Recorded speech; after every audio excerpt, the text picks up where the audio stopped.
Η πρώτη κίνηση που κάνουμε είναι να πάμε να βγάλουμε την ασφάλεια από μπροστά. Η ασφάλεια από μπροστά είναι αυτή, δεν ξέρω αν φαίνεται. Αν δεν φαίνεται, τέλος πάντων είναι αυτή εδώ, τώρα θα φάνηκε σίγουρα. Η οποία τη βγάζουμε και τη βάζουμε εδώ, τη δένουμε.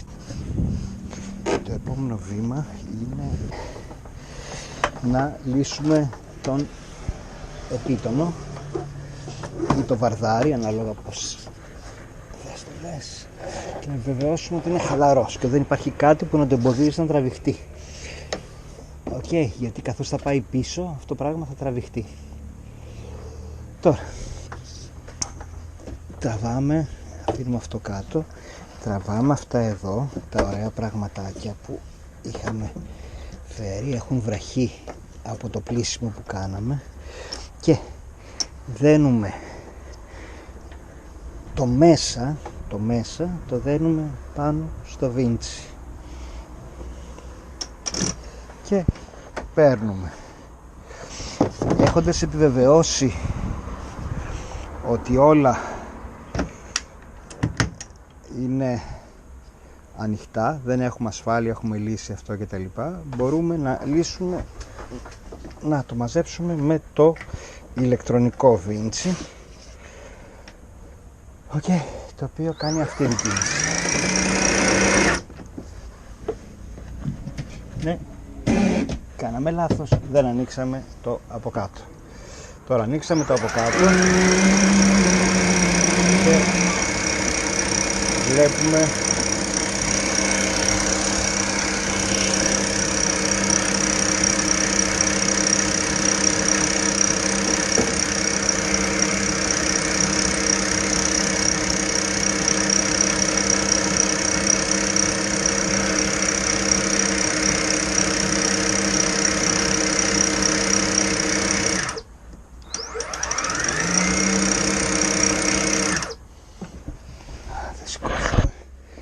λίγο το διχτάκι.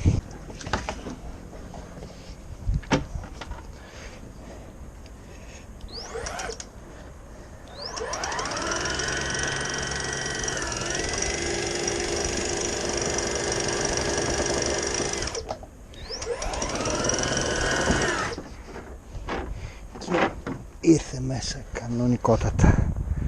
Τώρα αρχίζει να γίνεται λίγο δύσκολο, γιατί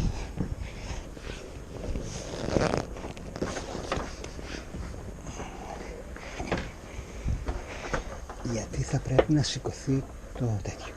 Να επιβεβαιώσουμε ότι αυτό εδώ είναι ελεύθερο, που δεν είναι. Γιατί δεν είναι. Μάλιστα. Έχει πιαστεί εδώ.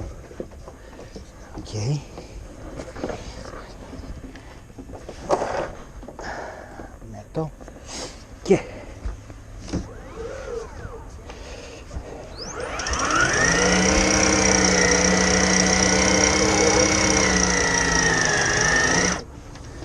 σχεδόν ήρθε.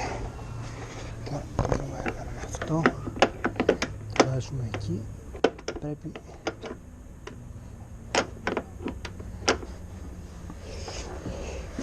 ένα κλικ μέσα θέλει.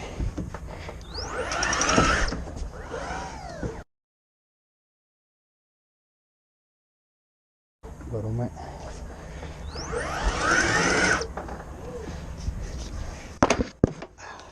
αυτό ήταν. Δεν ξέρω αν το είδατε, αλλά πάτησε αυτό το κουμπί και μπήκε στο αργό, οπότε είχε περισσότερη δύναμη. Και έτσι το κλείσαμε. Το βγάζουμε από πάνω, κλείνουμε το φρένο, αν και τώρα έχουμε βάλει και την ασφάλεια. Έτσι. Αυτή την ασφάλεια. Αλλά κλείνουμε και αυτό το φρένο από εδώ μέσα, έτσι, τσακ, αυτό εδώ, και ανοίγουμε αυτό εδώ, το μετάρουμε και το τραβάμε μέσα. Τσακ. Το πιάνουμε και το βάζουμε Εδώ. Και αυτό που είναι ο επίτονος το τραβάμε λίγο με το χέρι. Αυτό. Και έτσι έκλεισε.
Ένα κλικ μέσα.